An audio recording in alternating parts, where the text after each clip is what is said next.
Regarding illegal construction, the arguments continued in the afternoon session today. They are not over. I'm still arguing. It will continue tomorrow again at 2:30.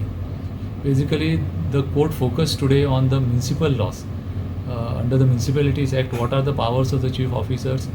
Who are responsible officers to take care of complaints of illegal construction? Who are supposed to find out that illegal constructions do not come within the jurisdiction of municipality? All those facets were looked into by the court.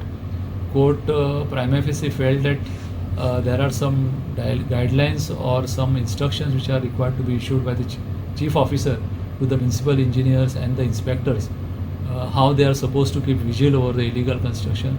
There has to be weekly assessment of the proceedings which are taken out against the illegal construction.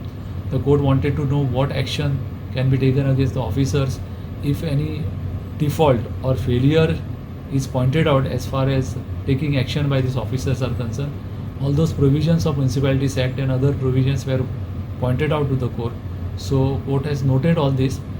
The court wanted some solution as to how this work of removal of illegal construction can be expedited, and further no construction of this type spring up in the jurisdiction of the municipality. See, the court was trying to find out as to what is the penalty that is prescribed under the Municipalities Act and the Panchayat Raj Act against the illegal construction.